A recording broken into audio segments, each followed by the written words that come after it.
दोस्तों, मेरे चैनल को जरूर सब्सक्राइब करें। आपका बहुत बहुत धन्यवाद। बहुत दिन पुरानी बात है। एक जंगल में एक लोमड़ी रहती थी। वो इतनी चालाक थी कि अपनी शिकार और भोजन के लिए पहले तो वह जानवरों से दोस्ती करती और फिर मौका पाते ही उन्हें मारकर अपनी दावत बनाती। उस लोमड़ी की इसी आदत की वजह से उसे सभी दूर रहते थे। एक दिन उसे कहीं भोजन नहीं मिला तो वह दूर तक शिकार की तलाश में निकल पड़ी। उनके नजर एक तंदुरुस्त बंदर पर पड़ी। वह बंदर पेड़ पर चढ़ा हुआ था।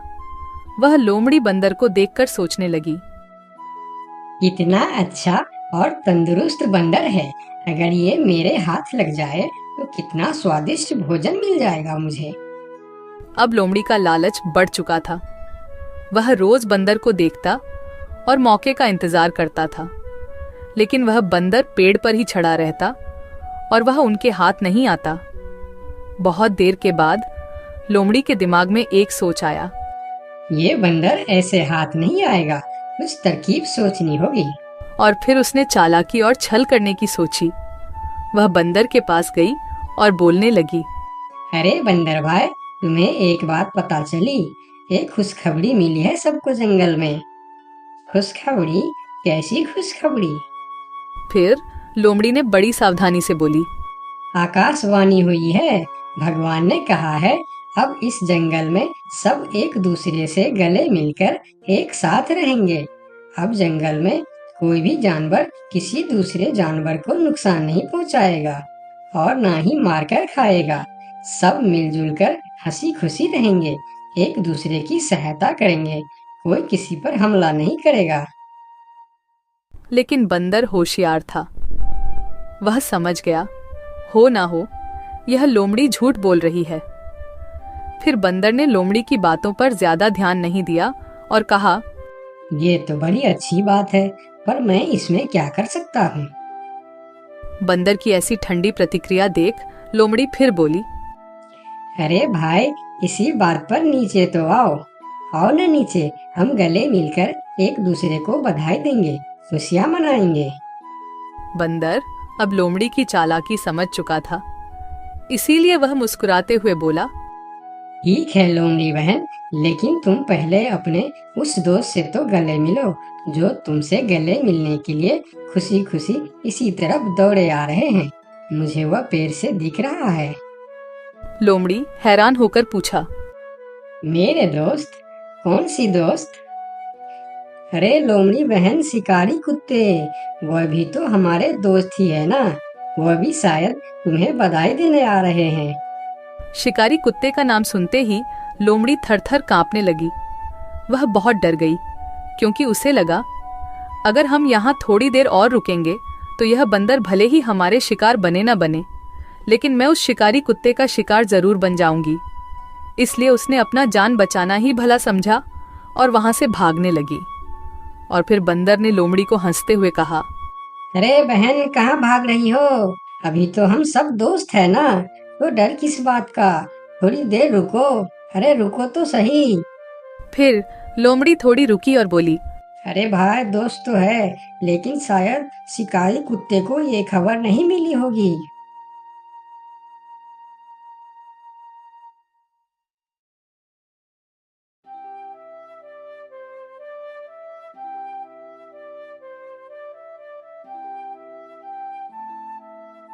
एक समय की बात है, लक्ष्मीपुर के जंगल में बहुत से पशु पक्षी रहा करते थे। उसके बीच रंगीला नाम का एक बड़ा ही नेक हिरण भी रहता था। वह बहुत ही मेहनती, मिलनसार और परोपकारी था। वह अपने मन, कर्म और वचन से सबका ख्याल रखता था। किसी का स्वास्थ्य खराब होने पर वह हालचाल लेने के साथ साथ उसके उपचार की भी व्यवस्था करता था। वह जहां रहता था वहां अपने मेहनत से चारों तरफ हरियाली रहता था। एक बार रंगीला स्वयं बीमार पड़ गया। उसे ऐसा बुखार चढ़ा कि उतरने का नाम ही नहीं ले रहा था। उसने स्वयं कुछ जड़ी बूटियां खाई, लेकिन कोई लाभ नहीं हुआ। उनकी बीमारी की खबर पूरा जंगल में फैल गई थी, लेकिन उसे देखने के लिए कोई नहीं आया। तब उसका मन अधिक मुरझा गया। उसे उठा नहीं जा रहा था। फिर भी वह उठकर थोड़ा आगे आया और उसने देखा कि 2 हिरण उनके इलाके में आ गए थे। वह उनके बड़ी बड़ी हरी हरी घास खा रही थी।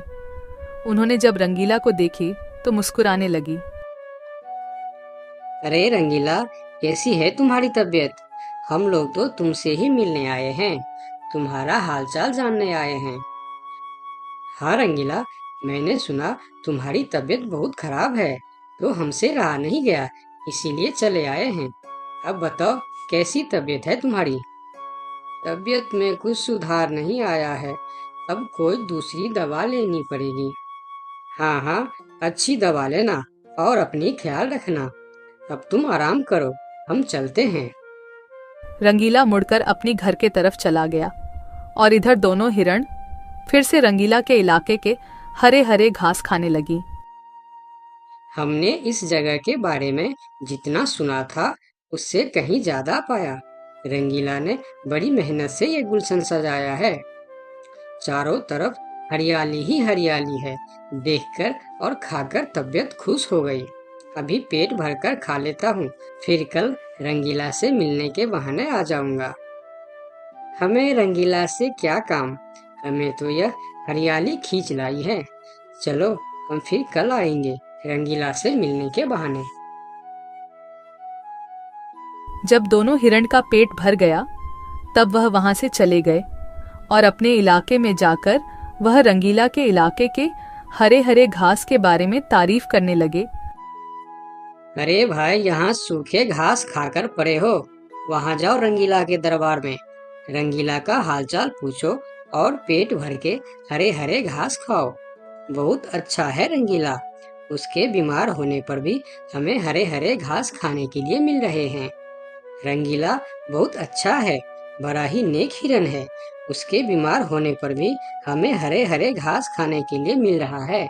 इससे अच्छी बात और क्या हो सकती है। वहां बहुत सारे हिरण की टोली बन गई। वह सब रंगीला के पास पहुंच गए और रंगीला का हालचाल पूछने लगे।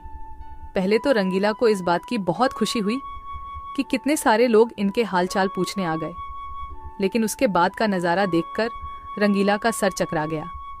सारे हिरण उनके इलाके के घास खाने में जुट गए थे। कुछ हिरण तो फल भी खा रहे थे। उनके पास सर उठाकर इधर उधर देखने की भी फुर्सत नहीं थी। रंगीला बेचारा मन ही मन सोचने लगा कि यह लोग मेरे पास 2 घड़ी भी नहीं रुके और घास खाने में जुट गए। अगर यही हाल रहा तो मेरे इलाके के सभी घास खत्म हो जाएंगे, मेरे खाने के लिए भी कुछ नहीं बचेगा। लेकिन उसके थोड़ा देर बाद ही उनका मित्र भालू वहां आ गया। उसके आने में देर हो गया था। माफ करना दोस्त, मुझे आने में देर हो गई है। तुम्हारे लिए औषधि लाने बहुत दूर चला गया था। औषधि तो मिल गई, लेकिन आने में थोड़ी देर हो गई। ये जड़ी बूटी तुम जल्दी खा लो और जल्दी से ठीक हो जाओ मेरे दोस्त। रंगीला ने वह औषधि खाई और कुछ देर बाद ही उसे आराम मिलने लगा। उसका दोस्त भालू उनके साथ ही रुका रहा और 2 दिन के बाद रंगीला का तबीयत ठीक हो गई। लेकिन उनके खाने के लिए न कोई घास बचा था, न कोई फल बची थी। उनकी सारी मेहनत पर पानी फिर गया था। वह बहुत उदास हो गया। दोस्त रंगीला, मैं जानता हूँ ये मतलब का संसार है। ज्यादातर यहाँ सब दोस्ती दिखावा का ही करते हैं। सब अपने फायदे की सोचता है। तुम चिंता मत करो, हम दोनों मिलकर यहाँ फिर से अपना गुलशन सजाएंगे, एक नई दुनिया बनाएंगे। इस कहानी से हमें यह सीख मिलती है कि मन में कपट रखने वाला मित्र शत्रु से भी ज्यादा खतरनाक होता है।